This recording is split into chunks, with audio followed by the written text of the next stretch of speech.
Love to listen in the morning. Jimmy Lakey on the radio. I got my coffee and cream. Jimmy's on the air. Wake up and start your day. Now go and tell all the neighbors, yeah. Then crank up the radio. There's infotainment, brilliant to get you on your way. Wake up and start your day with Jimmy Lakey. Well, yes, that is me, the guy the choir is singing about. Don't you all grow up wanting to one day hear a choir sing your name? And I have achieved that in my life, for whatever is that worth. And I've often thought we should sell that as ringtones on people's phones so that every time I call you, which probably is never, you will actually get a choir version, but I don't think you could afford such the joy of doing that. All right, good to have all of you here on the program. Jimmy is my name. It's the hump day, halfway till Friday, Wednesday morning, the 10th of December, and appreciate all of you being here on the program. Another episode of Lakey Unleashed. We go through the news of the day, give a little colorful commentary, get you involved, get you to kind of spark up a little bit with some questions of the day, and then we move merrily along, and you have to go back to work and please the boss and keep working for the man. And don't we all? We all just work for the man, it seems like, unfortunately. All right, good to have you here. Some news stories of the day we'll dive into. Question of the day is simple. Nothing to do with politics. It has to do with holiday fun. How many Christmas trees do you have in your home? I'll unpack the story here in just a moment. I mentioned yesterday that at the height of celebration for my son and I, we had two trees. You had one as you walked into the grand entrance of the house of Lakey, the Lakey estate, and it was right by the little nook of the stairs, and it was glorious. And then we had another one in the main living area. And through time, because we're lazy, decided, no one really comes to our front door. We don't invite people over. And if they do, they're my son's buddies. And they were 15, 16 at the time, but they really didn't care. And so we ceased to do the big tall tree right in the entrance, only do the one in the main living area. How many of you, though, I know people that go crazy. I've met people that have Christmas trees almost in every room. And love to hear your Christmas tree habit during the Christmas tree season. So how many Christmas trees do you have in your home? That is your question of the day, and I'll give you the statistic about how many people out there have more than one tree in their home. I've got the statistic right here. How many Christmas trees do you have in your home? And maybe as a follow-up, when did you put that up? Did you put pre-Thanksgiving, after Thanksgiving? Remember the old movies that go like Christmas Eve or the Christmas Eve? They go by one of the Christmas tree lot, and that would be the decoration for the evening. Does anybody do that really? I know it happened in old-timey movies that people didn't decorate the Christmas tree until like the night before Christmas. And but if anybody really does that, let me know. I think most people say it's enough work. I might as well get as much wear and tear out of this thing as possible. Rich says one he has, and it's still not up. RJ says they only have one tree in their home. I'll tell you, I think most Americans have one, but there is a significant numbers that have more than one. Now, how many? I don't have the breakdown for that fully right now. I'll get to that. But how many Christmas trees do you have in your home? And does anybody, at least anybody, wait till the old movie style, you go buy a tree or chop one down the night before, 2 nights before Christmas, and decorate it in? Or do you wait? We'll probably have one up on the weekend. Maybe my son comes in to town for his winter break. He'll be home, so I'm sure this weekend maybe we'll put the Christmas tree up. Maybe the next weekend, I don't know, but we'll get that tree up here real soon. My son and I spend usually a few hours decorating, and one of our little traditions on our tree, and I'll get to some news here, is that everywhere I've traveled a lot, my son and I travel a lot, and many of you know through the holiday seasons, we often take trips. So we always just get like a little ornament or some token of any trip that we go on. And we have quite a few interesting ornaments, just kind of our own memory lane thing. That's our own sentimental tree. That's the one we have in the main living area. All right. Arloa says, yes, it's too much work to not have it up long enough to enjoy more. So everybody get that thing up. Scott says, an artificial that is already up. Stick that thing up. I have an artificial. Yeah, I have the artificial tree. My son for years wanted the real tree, but I for some reason I stonewalled that, and now he doesn't care. So just a mess, and I didn't want to have to deal with it. And I don't know why we just never did. He can usually sucker me and talk me into stuff like that, but not that one. I was like, no, we got a fake tree. It's perfectly fine. So, all right, let's dive into some news of the day. We mentioned this yesterday. Australia has banned social media for people under 16 years of age. What do you think of that? You have kids, you have grandkids. How much do you think social media helps their life and or hurts their life and or distracts them? The social media has been banned in Australia for kids under 16. A new law just went into effect yesterday that bans social media for the kids 15 and under. That maybe today actually goes into effect. We have a time zone difference. They can't have any accounts on the major platforms, including Facebook, TikTok, Instagram, Snapchat, and even YouTube. Fans of the law say they hope that it'll force kids to hang out in person again. 90s nostalgia has been huge, and it's kind of a trend in Australia. And so they say, hey, this new law is like 90s. You don't have a cell phone all the time. It went into effect, bans all social media for kids 15 and under, the first country in the world to do it. It includes age restrictions on all major platforms like Facebook, TikTok, Instagram, Snapchat, and even YouTube. Over 1 million Facebook and Instagram accounts disappeared overnight from Australia. So, boom, it just wiped out a bunch of them. Companies face steep fines if they don't deactivate the kids' accounts, and they have to take reasonable steps to keep them from setting up new ones. The law was passed last November in Australia, and they've had a year to figure it out, but a poll says 77% of Australians support the idea. Fans say it'll get their kids off the phones, encourage them to hang out in person. Other people think it'll backfire and just leave them less informed and less connected. Plenty of kids will also find ways around it, like convincing an adult to set up an account. A writer for the Washington Post said they even found a Reddit thread where kids talked about buying realistic masks on Temu to fool the verification systems. They're going to do all Mission Impossible with the kind of a Tom Cruise thing, but that's what they're going to do. Either way, under 16 has never lived, anyone under 16 has never lived in a world without social media. So it's a big deal for them, a chance that this could cause them to like short circuit. Other countries are paying attention closely to see how it works. Australia's prime minister supports the law, called it one of the biggest social and cultural changes they have ever faced. So what say you? Do you agree that this is a good thing for Australia?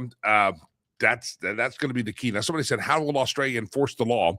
There's going to be an age verification system, and I'm sure there's an inspection built into the law, and a million profiles disappeared overnight because evidently there's some teeth into this thing, and the kids say they're going to fool it by an age verification thing. I'm guessing there's probably a photo ID, and it has to match your face. I'm guessing that there's some kind of a technical way you can set up an account.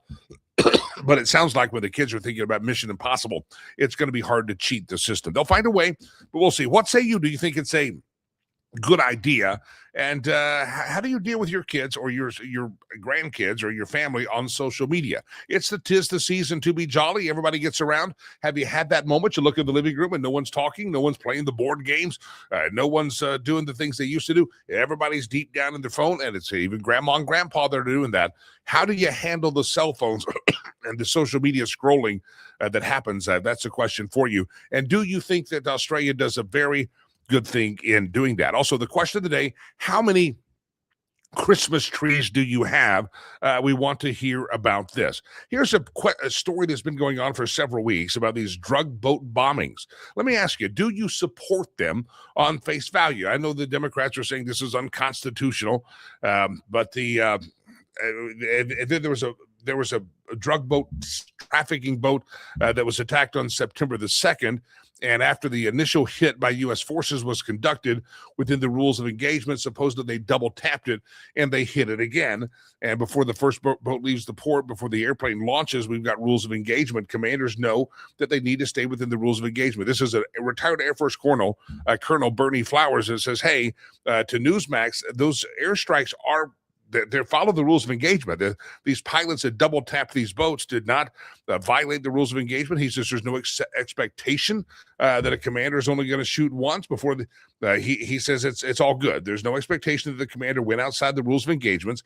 Saturday, U.S. Ambassador to NATO Matthew Whitaker said at the Doha Forum that the negotiators were close to peace in that region, while also noting that any other agreement. So it goes on, but they're saying basically it's fine. The boat strikes in September on the drug boats are engaged within the rules of engagement, and there's nothing to see here. The media, of course, wanting to make it a way to go after Pete Hegseth, the defense secretary, or the secretary of war, if you will.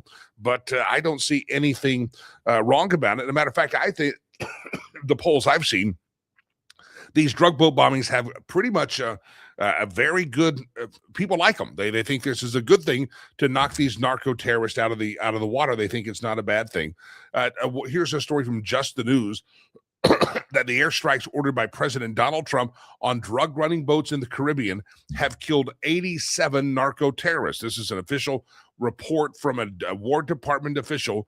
She says she's repudiating one of America's most famous news outlet, Scummy Reporting. Did we read the whole story?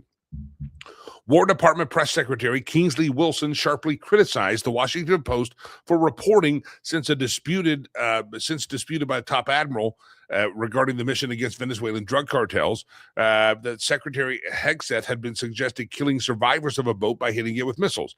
Wilson, the spokesperson, said it's incredibly frustrating, but I think the people who work in the Trump administration are unfortunately very used to it. Talking about the news agency, the New York Times, who recently the New York newspapers who went crazy. We've seen the mainstream media lie time and time again about this president's accomplishments, about the administration is no different. So we will continue to battle the fake news and push back. So they said, hey, you're just going arbitrarily. No, we've killed 87 narco terrorists. Is there anybody out there that says this is not a good thing to kill the narco terrorists? What do you say about the drug boat bombings? Let me hear you. The Democrats think it's a way to get rid of Peter Hegseth. And I say it's a good way to keep Peter Hegseth and just give him some bigger bombs. Oh, they're right on the screen. Scott says, need to use bigger missiles as the packages of drugs are getting to shore. I have not heard that they're getting there, but I have heard that you chum the water with a few narco terrorists and they mix that in with a little bit of drugs. You've got some very angry, remember the movie Cocaine Bear or Cocaine Grizzly or whatever that was? You've got cocaine sharks out there. That's what you get in some of those people. So I would like to... I'd like to see us use bigger missiles as well. All right, good to have all of you here on the show. What do you say about the drug boat bombings? 87 narco terrorists are dead. That's 87 fewer people that are able to bring drugs into this country, oftentimes laced with fentanyl poisoning, and people that think they're just getting a simple Adderall or some simple thing from a friend that they bought at the sorority house or the college campus. Suddenly they're getting something that actually has fentanyl poisoning on it, and they ingest it not thinking they're taking it as a deadly dose. Thousands and thousands of people have died, young people mainly, in America because of these narco terrorists. And I say those 87 people that God can sort out, I'll let him deal with it. But God bless them, and may they rest in peace, or however God intends for them to rest. But the media continues to try to make it a bigger story. I think that it is. I think most people watch this and say this is a good thing. I've said yesterday, I have a friend that I don't even know his politics. I really don't understand his politics. I've heard him say things that make me think he may be conservative. I've heard him say things that makes me think he hates Donald Trump. So I don't know, but I do know. The water to avoid the coughing, or coffee to avoid the water, I should say. Coffee to avoid the coffee. Coughing. I've heard him say that, man, he wants bigger bombs as well. So I think it's an issue that the Democrats, for some reason, they keep trying to find these issues that are 80-20 issues on the other side, and somehow they keep glomming onto the wrong side of it. I don't understand it. If you can help me with that and the thought of that, feel free to do so. Here's another news story. A lot of folks kind of pass over these stories because they say that was a long time ago. Well, COVID was a long time ago, but I believe we should never, ever, ever forget the tyranny that our government showed towards us, and just the propaganda that we all had to go through. Well, now the National Defense Authorization Act calls for declassification and transparency related to the origins of the COVID-19 pandemic, requiring the Trump spy agencies to release intelligence from the Wuhan lab that was suspected in the release of this COVID in 2019. The text of the National Defense Authorization Act largely focused on funding the U.S. military and clocks in its nearly 3,100 pages, but it also includes a section calling on the DNI, Director of National Intelligence, Tulsi Gabbard, to work with the heads of all 18 U.S. spy elements. By the way, did you know that the U.S. government has 18 spy agencies, and some of them probably looking at you? 18 agencies, you know some of them, but you don't know all of them. They have to perform a declassification review of the intelligence related to the origins of the coronavirus disease 2019, related to the efforts by government officials of entities of the People's Republic of China that have covered up the pandemic. Now, wasn't it I think it was Secret Service or the FBI or somebody said by all accounts, this did come from a Wuhan lab. And at the time, I'm like, why are they even commenting on it? Who is what's the crossover, the chain of command, and everybody just kind of went on. Your lawmakers out there that let you live through the torture of 2020 and the COVID shutdowns, and the disaster it brought to kids, and the mental health crisis, and the inflationary behavior in our economy. Politicians have just kind of moved merrily along, and finally now in 2025, somebody says, "Hey, remember that thing that happened in 2019? Why has the U.S. government not declassified the documents to let us know the origins of the coronavirus disease 2019? Could it be that they don't want us to know the origins? Could it be that there's something nefarious there, that maybe the U.S. government was funding some of the research at the Wuhan lab? We're 6 years, a half dozen years later, and from the start of the global pandemic, and the government just kind of said, there's nothing really to see here. They have all the information they need. There's 18 spy departments, and they have not told you what the real origins of the Wuhan Institute of Virology and what viruses might have come out of there, and the circumstances regarding that release of the virus. Does that surprise you that they're still trying to hold on to the secrets of COVID-19? That's the point here. You went through tyranny. You lost. Grandma had to die alone. Family and friends maybe died alone in the hospital. You weren't allowed to go to the nursing home and see your family and friends. All sorts of just disastrous policies. Your kids were locked out of school. Kids lost scholarships to college because they didn't get that final season of sports. All of these things happened. Jared Polis, Gavin Newsom, the Democrat governors were the absolute worst on this topic. And now that it's done, they don't want you to remember. And I say every day they all need to be held accountable. And they need to be held accountable, and we need to know exactly what it is. But the U.S. government, think of that, the U.S. government has still not released all the documents in relation to the origins of the COVID, and they're fighting it. It's going to have to be put into law, and you have to ask yourself whether it's the Epstein files or the origins of the COVID. Why is it that our government continually, at every step, Republican and Democrat, seem to not want transparency? It's quite obvious this should be a no-brainer that you just release this information and let us know who it was that started and how it was that the Wuhan lab of virology got so out of control, and how did this escape? We should know that. We should know how they were working on gain-of-function research whenever the U.S. government, was the U.S. government involved in the gain-of-function research, because it's illegal for us to participate in gain-of-function research. Could it be that the documents that they're going to have to release would be the very ones that let you know why Dr. Fauci had to take a pardon for things that he had done during the COVID years, because Dr. Fauci was like a Mendelum, and he's not a great doctor. He's a mad scientist. And could it be that all these 18 agencies have not declassified, or no one has ordered these agencies to declassify this information because it's buddies in the government like Anthony Fauci and whoever else is out there that is being protected by this? So I just find this quite interesting that we're still 6 years after the fact, and they're saying, hey, we should still get to see those documents. And you've got the deep state in Washington going, no, you don't need to see those documents. There's nothing to see here. Nothing at all. All right, speaking of tyranny, we talk about vaccinations and COVID on the show. We kind of call it the V word sometimes. I've had to hold up the sign that had this spelled out because the folks that run the big pharmaceuticals don't like to have their products talked about, and so therefore, they buy advertising on Fox, they buy advertising on CNN, they buy advertising online, advertising their drugs, and in doing so, they get a little squeeze to the social companies or the media companies and say, you should call that conspiracy theory, you should call that bad journalism, you should call that fake news, but don't let those people spew on our products, and don't forget the ad buy that we have made in on your platform. We spent a lot of money, so we expect a little quid pro quo, if you will. Now, we know you're news, but you only report the side of the news. So the media companies, bottom line, have been bought and paid for. I want to read this story. It's from the Gateway Pundit, and here's a question I have for you. When you hear this, it originated at the Western Journal. High school senior Let me take a little sip of coffee so I don't cough on you. High school senior escorted from school for following the doctor's orders and skipping a vaccine booster. So in the state of New York, you're supposed to go in Western New York, and you're supposed to show that you have all of your boosters and your vaccinations are all up to date. And I don't know if you can opt out of vaccinations or the full schedule in New York, but for some reason, this girl was not opted out.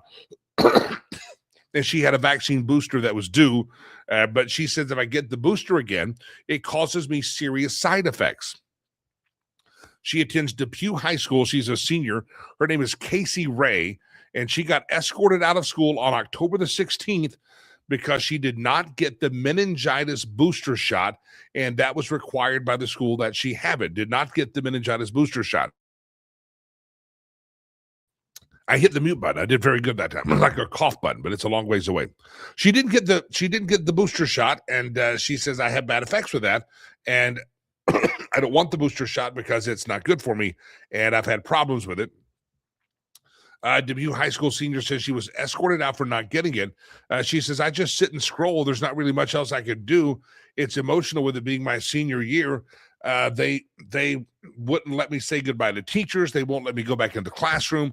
It's really hard. She says, I was in tears, truly devastatingly in tears. She says she's now in limbo because the email she used to connect with the school was recently disabled. Now, Ray's mom, Andrea Billy, said she had leg pain. You know, when you're younger, having growing pains, that's what we thought it was, and it progressed, and her legs would turn purple and go numb. Casey's aunt told the television station in Western New York, we kind of almost ignored it because we were like, she's just trying to get attention for it. But then she started showing us her legs, and when she would get these flare-ups, her legs started to mottle, and we didn't know what it was, and it was marbling of the skin that she was having, and her legs would blanch, they'd turn colors, and she would get into pain, and she'd get these boosters, and it would disable her. She had friends give her piggyback rides because her legs would literally hurt her, and there was a time when she collapsed at a softball game when the school nurse was her softball coach, and the softball coach witnessed all of this in her family, and she was a softball 2 or 3 years ago. She would actually have to sit out mid-game because the pain would start to flare up from the high-intensity activity in her legs. And she said, no, I am not going to do it. So the doctor told her, you know what, you should probably skip the booster. Well, the school district said you can't skip a booster. If you skip a booster, you're going to kick your ass out of school, and that's exactly what they do. She said the school will not accept the doctor's note claiming that he is not licensed in the state of New York. The school also says that said the note was suspicious, and she had a doctor write one, while I had another doctor write one. I don't know if I don't know what's going on in their head, but they're not taking anybody's word for it. The family says they will go to court if necessary. Now, here's a question for you. If you have somebody that's taking a drug, a pharmaceutical drug, you see it advertised on television, it's supposed to help your blood pressure, or it's supposed to help you do something, I don't know, help your pain or help your makes a gout. If you have a drug that's giving you a bad reaction, it's called an allergic reaction. And what do you do with an allergic reaction? You don't take the drug. They say, stop taking this drug if these side effects exist. You ever watch those commercials on television?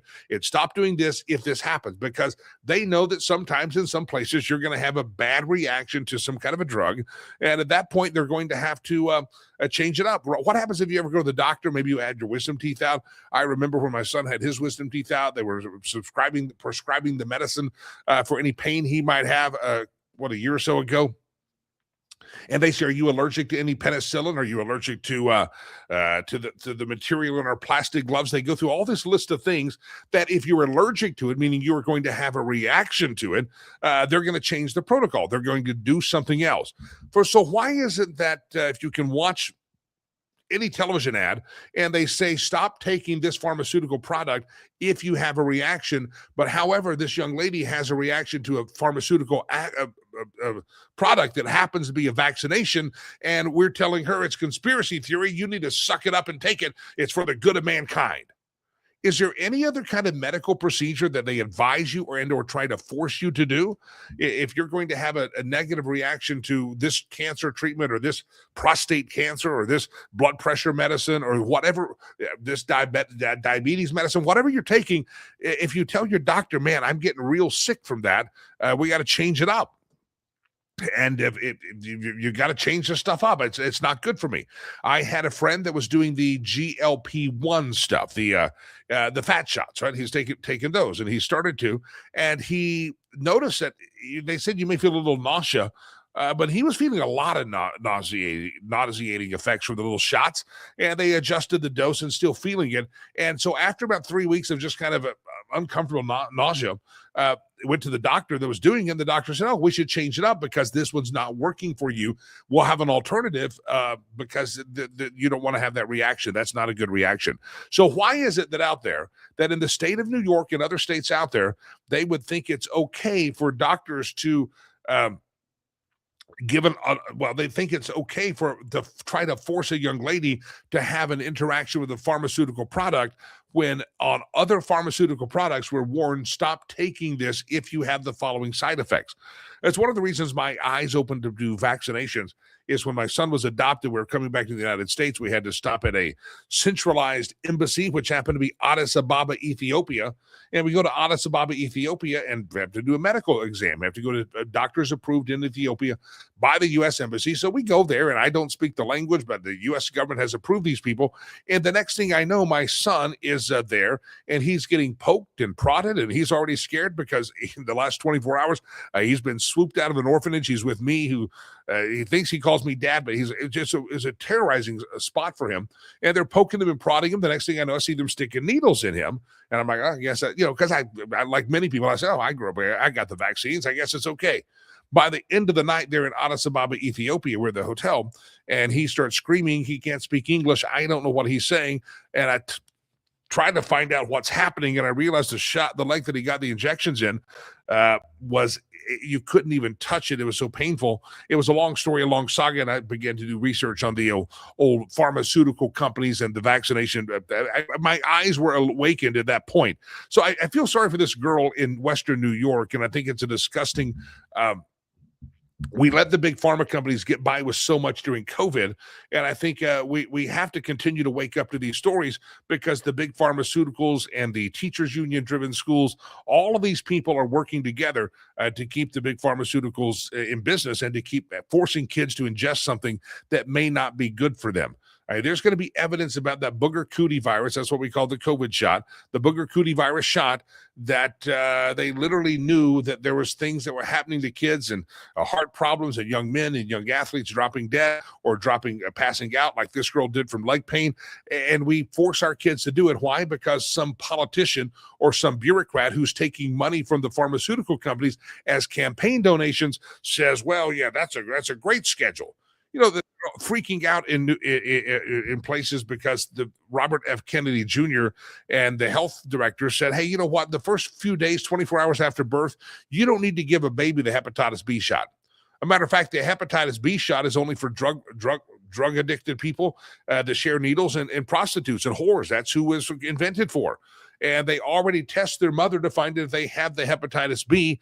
And if the mother doesn't have it, why are we ingesting that in? Because the people that wrote the vaccine schedule are people that either have worked and or still receive campaign donations from the big pharmaceutical companies. And if they can force everybody, it's the schedule because the government said it's the schedule. Why is it the schedule to give a 1-year-old, a 24, 48-year-old baby an injection of hepatitis B vaccine, a live virus vaccine, when they haven't done drugs and they're not whoring themselves out as prostitutes at that point?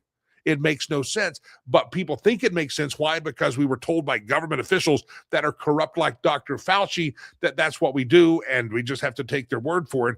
And I'm thankful that this is why we have to keep the spirit of that COVID shutdown in mind, that we have been lied to so many times by politicians that say it's in our greater good and it's for the better good, and yet all they want to do is keep kids like this Kaylee Ray in New York suffering, or make her suffer from her senior year of high school because she won't take a shot that her doctor said don't take because the doctor says it's bad for your health and you're going to have a reaction. Would you try to force the girl to take a blood pressure pill that she was having seizures from or having some reaction? Or would you just say, you know what, for you, maybe this is not the right path? But on vaccines, because we have to keep the pharmaceutical companies rich, we try to force it. And who do we force it on? We try to force it as a science experiment on the little kids. It's on the children. So that pharmaceuticals can make their money. Let's mandate it for the students. Not that it's the right thing to do, and maybe some of them should be put down on the schedule or delayed a few years. I'm not saying there's some of them that should be on there, but maybe they should be delayed. But you can't say that because they want to force you to have them as early as possible, because that creates the money flow for the big pharma companies. So it's a disgusting world. And let me post this story up, because this is the tyranny that the American left still wants to do. Parents are advised to watch out for your kid's health.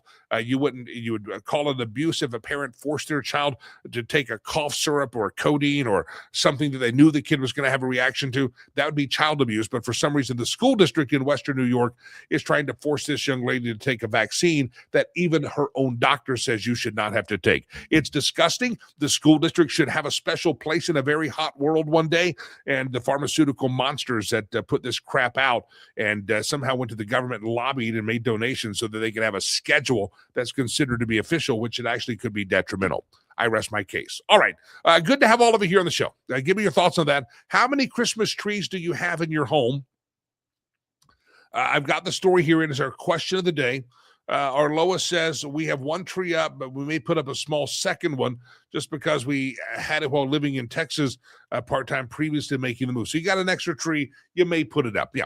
I don't blame you. We got extra trees as well, but I'm putting one up. It's just my son and I, and the other one is the entrance of our home, and we don't have a lot of. I don't like people.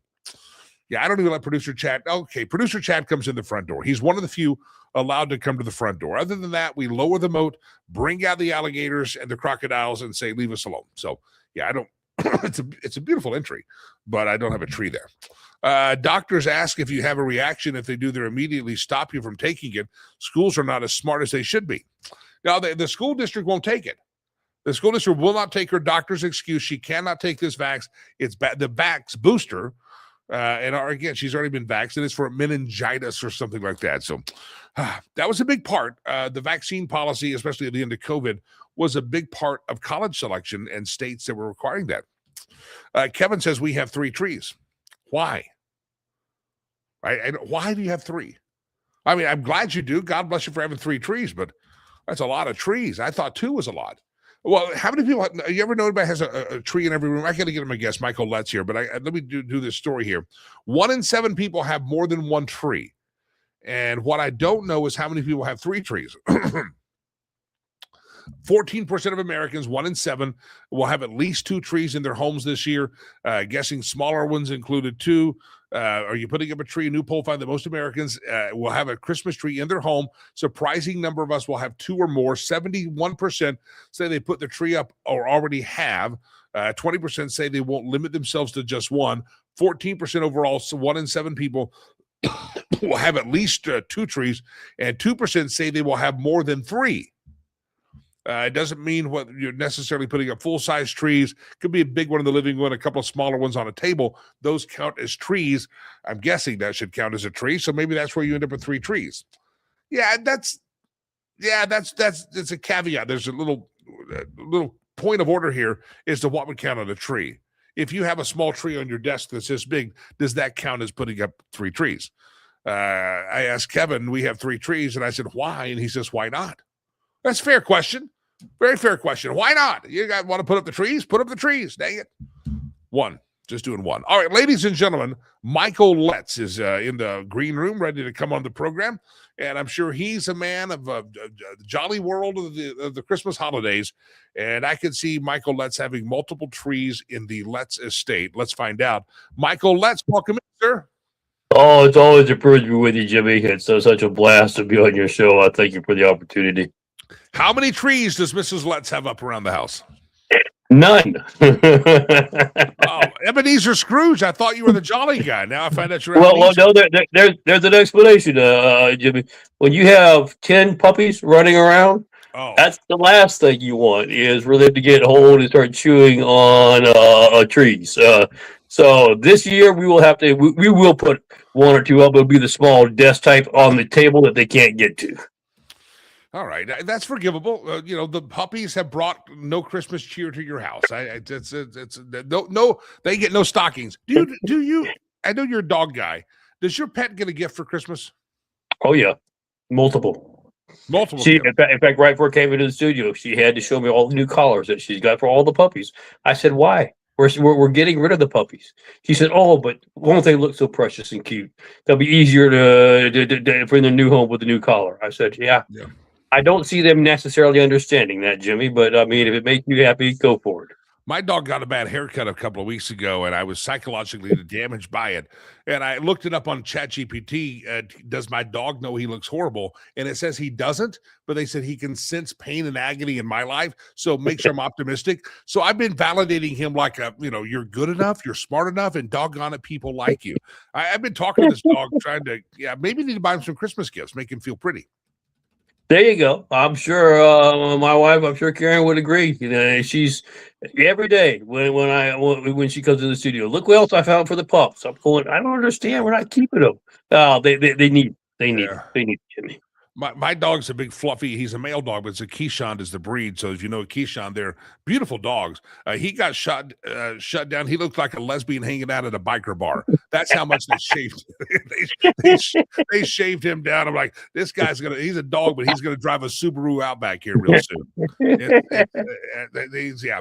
And so I think some pearls or something. Then he's gonna look like a transgender dog. I'm very concerned about what I'm going to put on this dog. Just keep locked up. All right, Michael Letts, investusa.org, investusa.org. Do want to remind people in this holiday season to invest and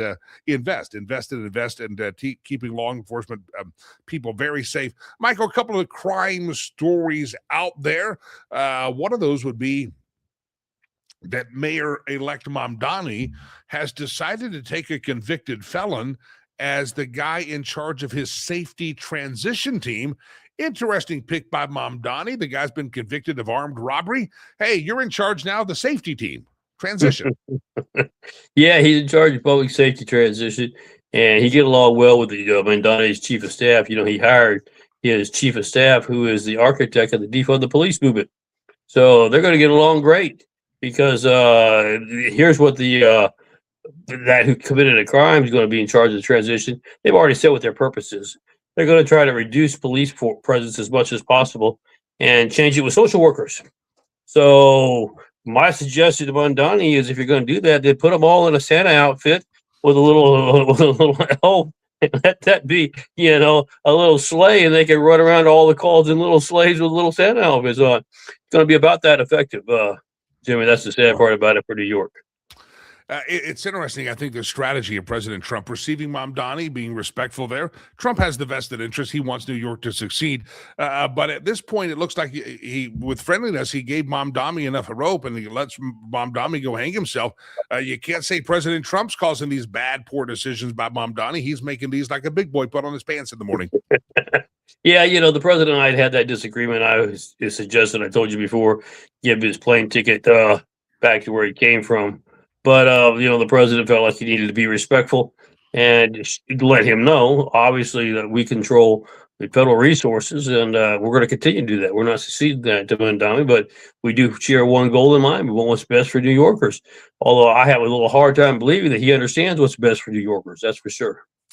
Well, they're going to get what they voted for there in New York, and hopefully they will maybe be a wake-up call. You never know. Let me ask you, I know you have some ties into the administration and some connections. It seems like every week they're trying to float some theory. You never heard any theory in the Biden administration. There's rumors that this cabinet officer's out. There's rumor that this person's out. At first, I was in Africa last week, and there was rumors that Pete Hegseth was on a very short leash for these drug boat bombings. Then the White House said that's not true. This week, I read that Kristi Noem has been the rumor. The media is just making up these rumors that somehow these cabinet officers are about to get their butts fired.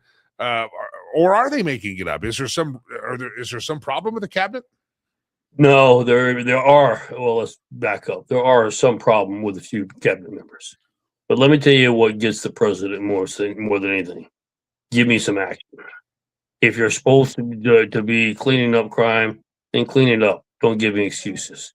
If you're supposed to be leading the front on the Department of War and using our resources to defend the American people, then do it. Well, what if I get criticism? I don't care if you get criticism, as long as you're doing something, do it the right way and get it done. And so, what you're talking about with Pete, that was a bunch of hogwash. That was the liberals hoping to make a mountain out of something that wasn't there. When it comes to issues of getting indictments and showing accountability, there's some real questions. There's growing concern that we're not getting anything done. Now, let me be very blunt, Jimmy. I think you're going to see in the next 2 or 3 weeks, especially as we start 2026, that it's going to be a total landslide in that area. You're going to see a bunch of indictments coming down, very high-profile people, including, I believe, you'll see President Obama very shortly indicted. So my point being is, when that starts, then you're going to see less of the frustration about you haven't gotten anything done. But right now, it's precarious. And, the problem with that is that they bring up the past, like with Pam Bondi. You were always a Democrat before you just suddenly switched to become a Republican. You haven't indicted any politicians because they're all Democrats and they're all your friends. And, you open yourself up for a lot of speculation. And that's what I have been saying all along. Do something. Yeah. That way you can at least point to something. And Jimmy, if you don't, then you're going to have to answer the questions why. And those questions haven't been answered. And yeah, there is some frustration there. Chrissy, on the other hand, is doing a fantastic job. She's subject to a few criticism here and there, but you can't please everybody. And so the president understands that. He just wants to see that you're doing what he asked in the agenda. You're trying to make progress to get things done.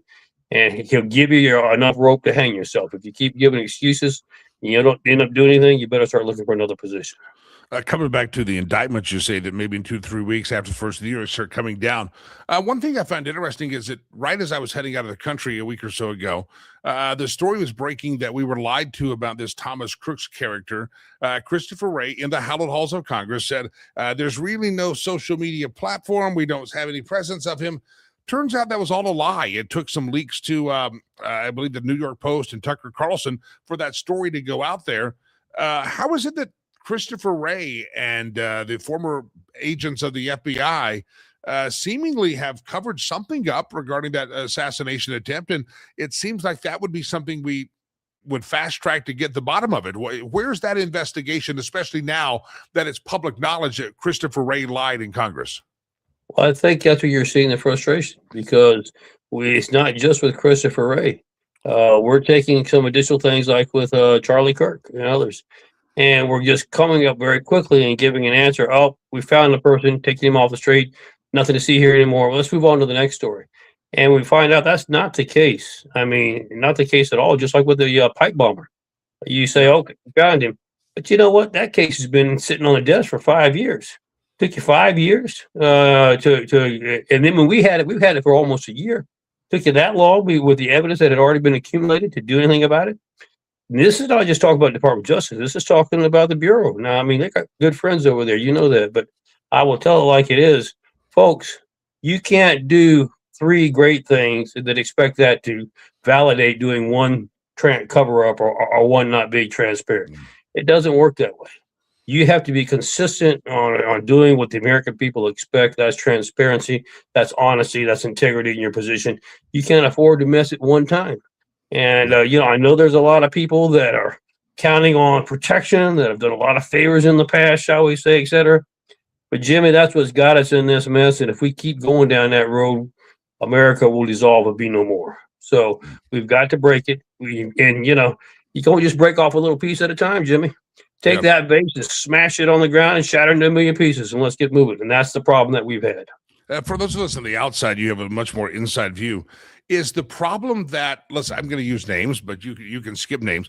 Kash Patel, Dan Bongino, Bondi. Is the problem is that I'm guessing they want to see it? Is it just they're stonewalled and it's buried somewhere? I mean, and why can't we just figure out who's hiding all this stuff? Let me give you 2 aspects. You come in and you state that you have great intentions, you support the policies and the agenda. Then you realize you've got a political background, you've got a lot of friends that pull you aside and say, Jimmy, I need you to do me a favor. And now you feel trapped. Then when you take a look at your agency that you're overseeing, it's been so corrupted to ask you to go in and clean it out in an afternoon is an impossibility. There's no way. When you bring in one person, you got 38,000 employees. Jimmy, how do you even know out of the 38,000 how many are corrupted and not? Then you go into the next segment. Those that are bold enough to say, I don't agree with your policies, quit and leave. You say, great, that's what we're supposed to do, right? Yes, but now who do we replace them with? Now you've got the left doing things like, okay, yeah, but you go in and work with them now. Now, when we take back power, we got your name. We're going to find something to go after you with and something to indict you on and something to make your life miserable in the years to come. And most of them say, you know what, I'm comfortable where I'm at now. Why do I want to go into that? Yeah. And so you have a lack of personnel to back up what you're trying to do. You have a hard time identifying who the negative personnel are. You're getting pressure from quote unquote friends that, hey, just don't take up this case today. Go do something else. And most of them can't withstand it, and they cave. And that's the problem. Where I've been critical of the administration is when you see them caving, pull them aside and say, look, if you're not cut out for this, that's fine. Leave on a good term, walk out the door, I'll find somebody else that can. It's when you carry this on and harm the administration and the American people, that's when it's going to start getting ugly. Yeah. The voice of Michael Letts. Michael doesn't have a Christmas tree up, but we don't judge him. But he will have a tree up very soon. Michael, you have Invest USA, and unfortunately, with the craziness of the left and the attacks on ICE and the National Guard, it's always a reminder that there's people that even on Christmas Day will suit up the uniform and not be home for Christmas because whether locally or nationally, they'll have a badge or a uniform on to protect and to serve the public.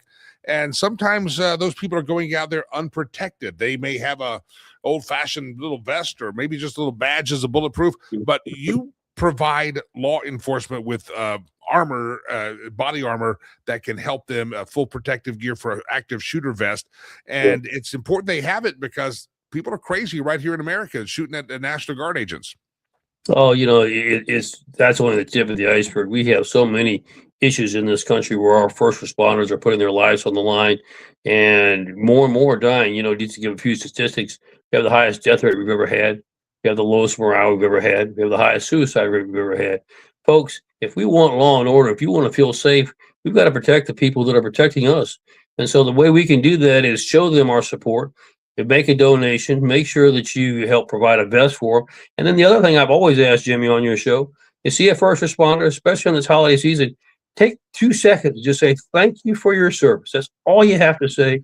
It'll make a huge difference in their outlook, a huge difference in their morale. And that means a huge difference for you because you want to be safe this holiday season. Yeah. InvestUSA.org is the website. And the full set, I think the full active shooter protective gear, $700, but every amount matters. If you can only give $7, give the $7 and help out. And do you have a number on how many vests or how many active? 17,000, little over 17,000 so far. Wow. Well, let's do 17,000 more, hopefully, in the days ahead. And there's a bigger need probably than ever before as well. So InvestUSA.org. It is a nonprofit for those end-of-year gifts. InvestUSA.org, InvestUSA.org. Michael, it's a pleasure, sir. I'm sure we'll talk again before the holiday season. But in the meantime, Merry Christmas. Happy holidays, sir. The same thing to you, and good to have you back on American soil. And thank you for what you're doing for the kids in this. You're giving hope. The kids around the world. We appreciate that, Jimmy. The passport worked. They let me back in every time. It's we made a call. You just didn't know it. We made a call. We thought about, saying, a denial, but we said, nah, we need him here. Go ahead and let him on. This guy looked at my passport and said, welcome back home, Mr. Lakey. And I was like, oh, yeah, I like it. It's nice to go walk through the airport so see President Trump's photo right there by the immigration. Yes, it is. It is. It's nice to know that since you're in America, you're valued now. Yeah, instead of being at the end of the totem pole. Never knew with Biden. I never knew if they're going to let me back in or Obama. With those administrations, you were on the bottom of the list, And you let him pull him in right before the door closes. If you catch half of him, leave the other half behind, so be it. Yeah. I love Rwanda. I could have stayed there as they wouldn't let me back in. So they like me there as well. Michael Letts, a pleasure, sir. Thank you very much for hopping on the program. Hey, I got to tell you a story. You may get the newsletter yesterday from Rivers Promise. I teased it. I'm going to do it here in 60 seconds. I'm going to tell you the story that I prayed for a cow. No, I didn't pray to get a cow. I actually prayed for a cow. I'm going to tell you the story in 60 seconds. Don't go anywhere. I'm afraid we have a new trend in Rwanda. People are going to bring their cows to me. I'll tell you the story in a second, 60 seconds. But let me first tell you about Sherry Cree, homeswithsherry.com. Sherry's a great friend of the program. You heard her on Monday's show. You heard her on Friday's show. Talking about real estate. She's wanting to really help you 2026 be the year that your real estate dreams come true. Let them come true, my friends. Maybe it's your first time home purchase. Maybe it's time to upsize, downsize, whatever the case may be. Whatever you plan for 2026, you need to start the strategery now. That way you are ready to go. She advised on the show Monday, if you're thinking about the spring selling or buying season, make sure you try your best to go with the early spring buying system, which can start in February or March, as opposed to, well, I'll wait till April, May, or June. You've already missed one entire wave of what we call the spring buying, the spring real estate season. Just go to the website, homeswithsherry.com, homeswithsherry.com, homeswithsherry.com, and you be sure now to tell her that Jimmy Lakey is talking about it on the radio, homeswithsherry.com. All right, I got to tell you a story. This has to do with our work in Africa. So I asked yesterday who would help us. We're wanting 15 people. We're happy with 12. We want 15 people that will, sometimes you see pretty pictures of kids. I'll give $30 for food. I'll give $10 for a new uniform, whatever. And that's great. We appreciate all of that. It was small gifts to really make the world go round for us. But sometimes we don't ever ask for the big thing. And sometimes people go, well, $30 didn't feel significant, but this sounds like an amount that I'd like to tackle.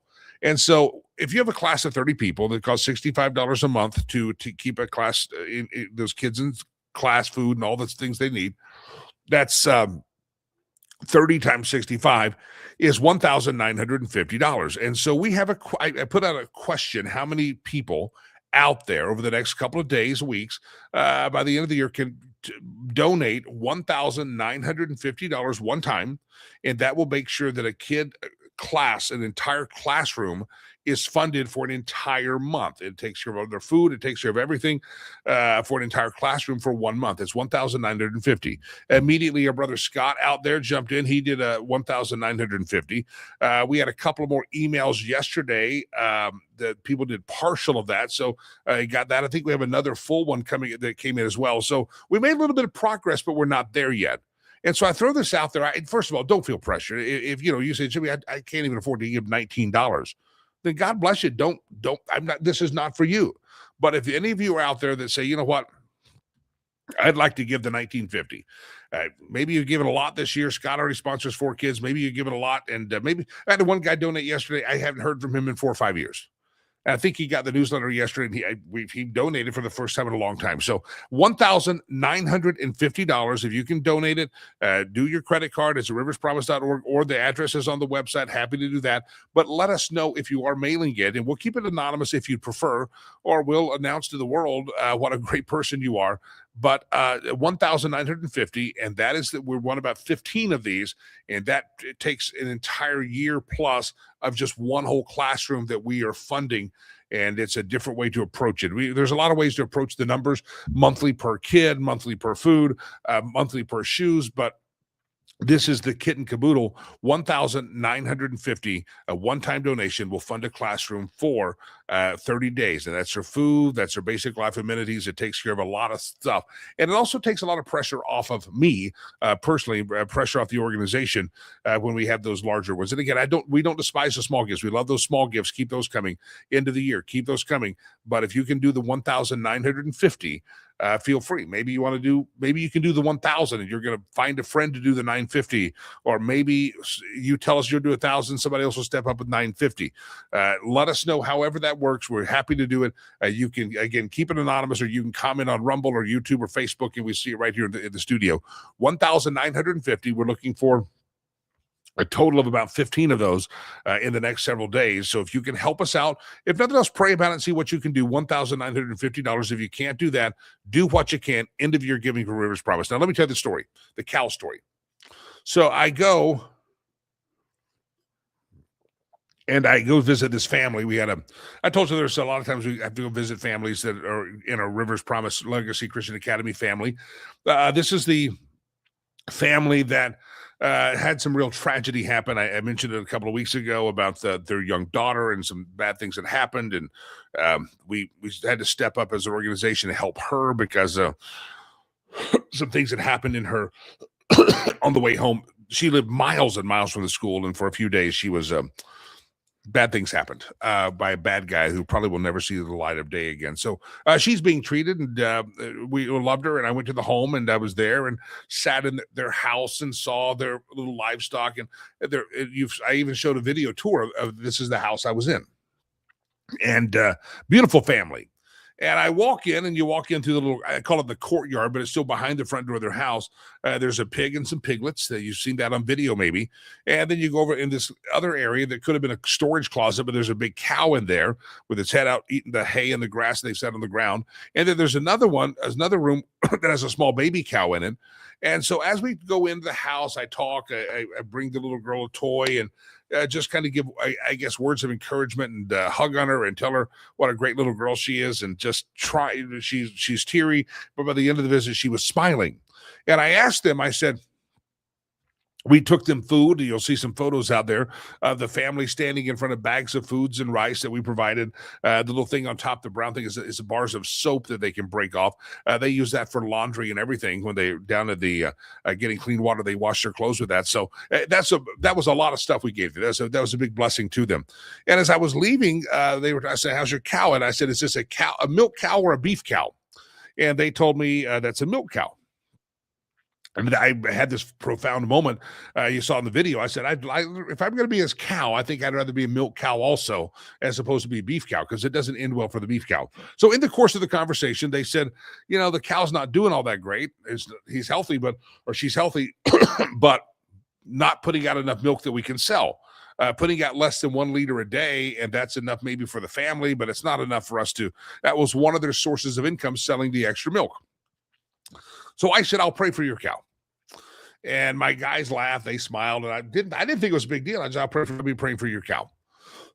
I didn't think anything of it. And so under my breath, I said, Jesus, please help that cow. And I said it out loud, and they're looking at me like, is he being serious? I said, don't make fun of me. Jesus is going to help your cow. And I just played it off just like that. It wasn't a super spiritual moment. Oh, it wasn't that. It was just conversational. That's just how I approach my prayer life most of the time. So very conversational. That night we're talking about it back that night. I go back to my hotel, and every time I thought about it, I said, God bless that cow. Let that cow make more milk than it did yesterday. And so the next day, the cow made a little bit more milk. And my guys were like, you can't pray for a cow. I said, sure you can. You ever break down in the car on the side of the road? It's dark. It's night. You're like, Jesus, just help this thing to start. Let me get to the nearest gas station. Let it start, please. We do that. And maybe you're not believing, but I pray that way and I believe. So I pray for the cow. So I'm heading to the airport the final day. And I keep joking because none of my guys that work for me really believe that I was really seriously praying for the cow. Every moment that I could think, I pray for the cow.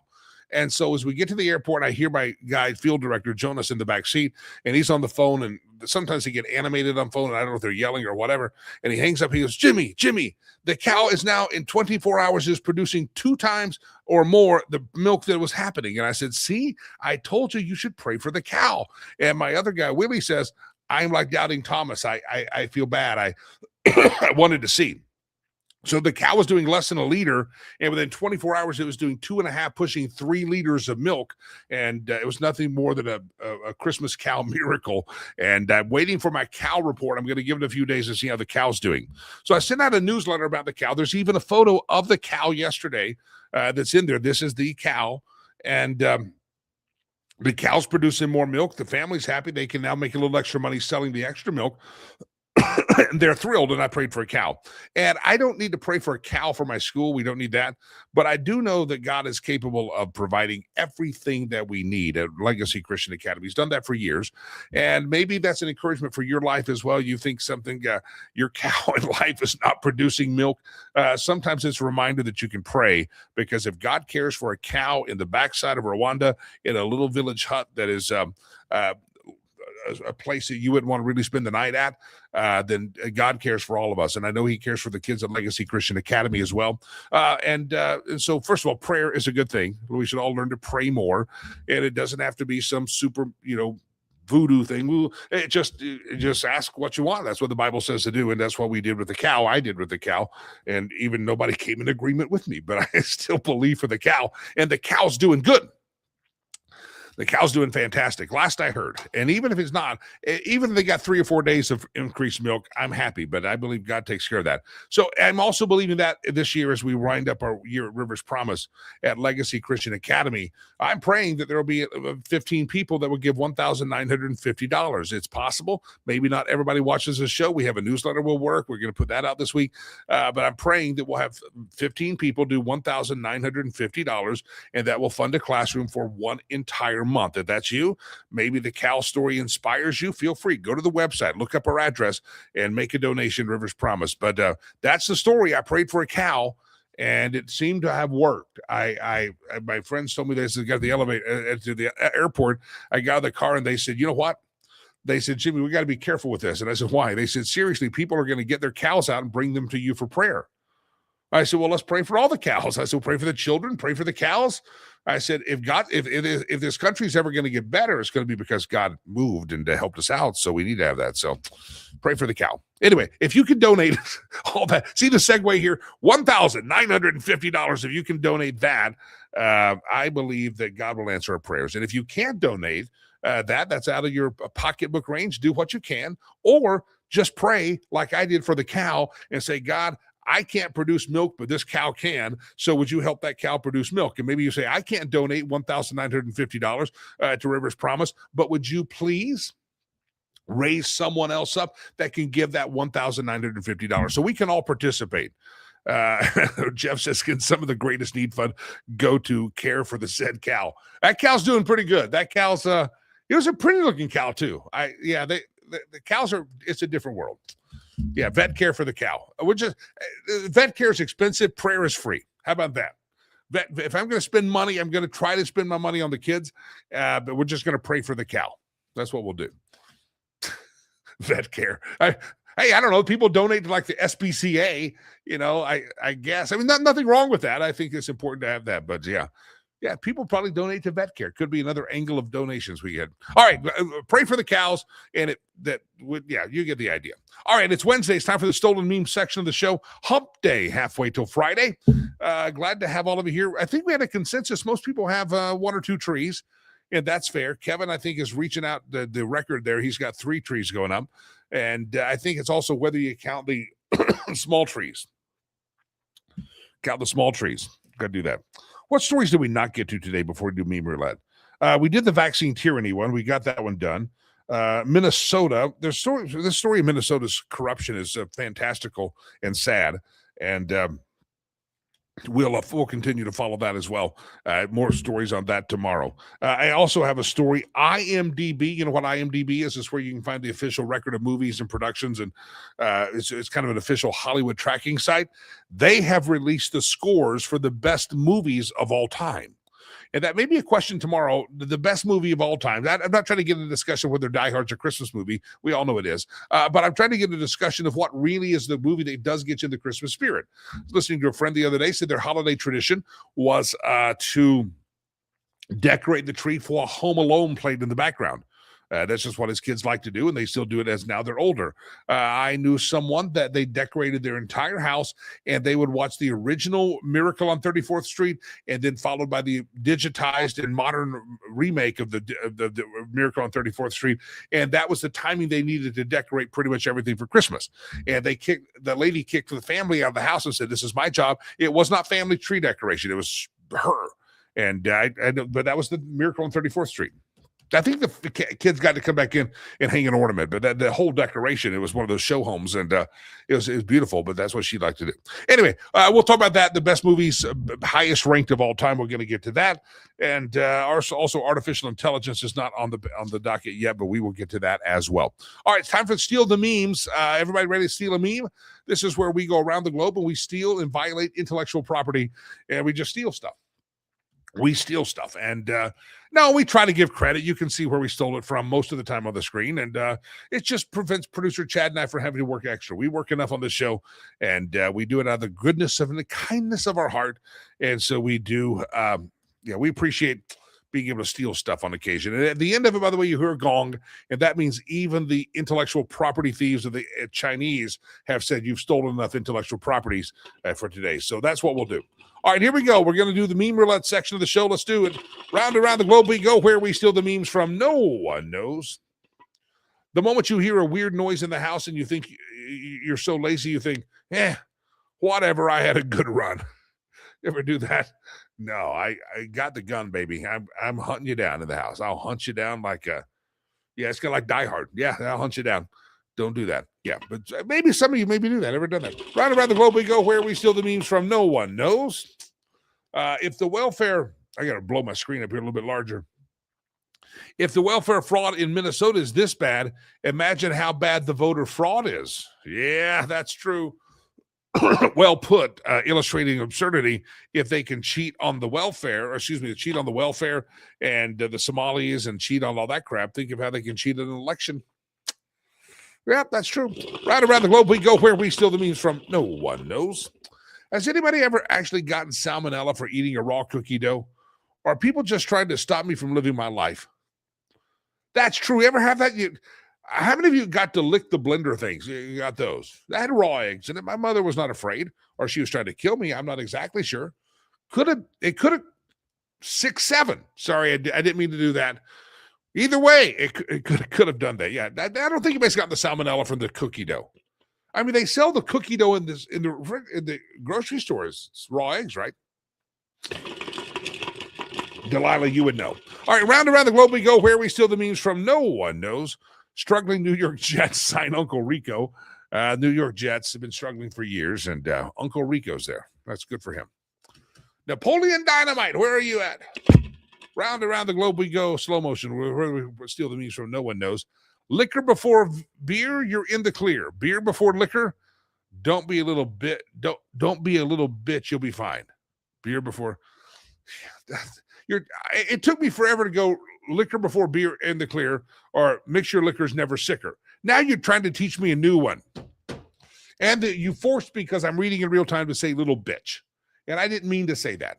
It was not in my intention. I would have said little B word, or which with a B. Pure tongue. Now I got to go wash my mouth out with soap. Round around the globe we go. Where we steal the memes from, no one know. I'd like to solve the puzzle. Tim Waltz is could it be retard? Oh, I solved the puzzle. Ding, ding, ding.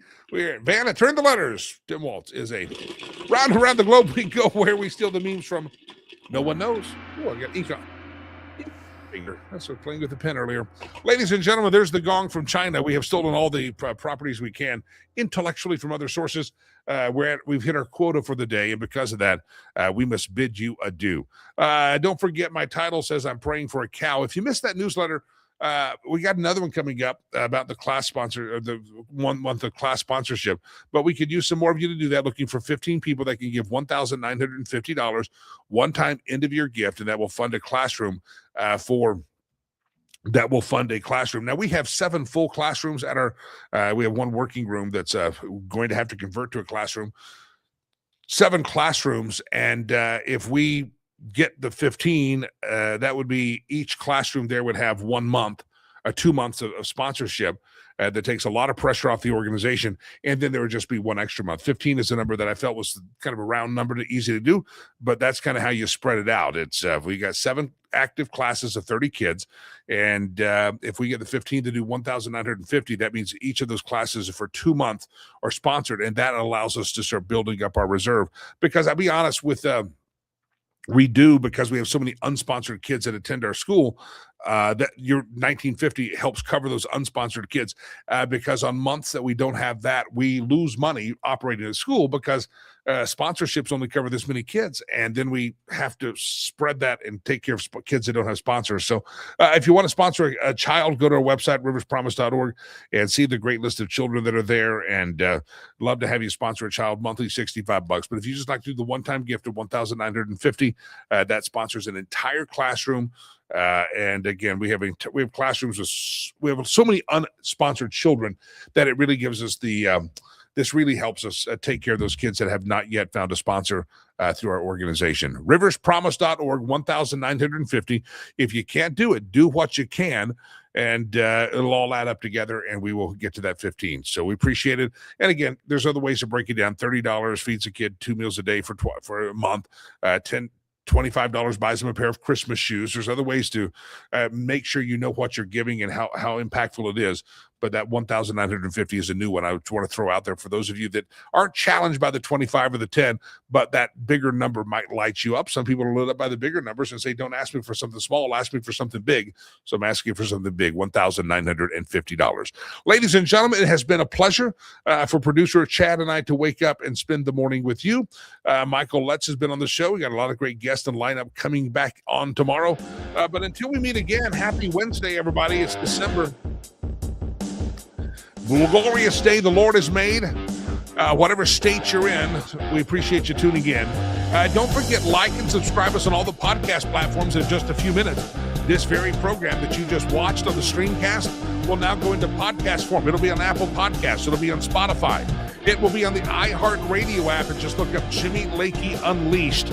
And you can hear the show. You won't be able to see it, but you can hear it. If you missed part of the show, go back on all the other platforms, the YouTube, the Facebook, and you should see it on the page's history of the Rumble, and you should be able to watch the thing in its entirety. Ladies and gentlemen, God bless you. God bless America. I am Jimmy Lakey. Peace. Peace. I'm out of here.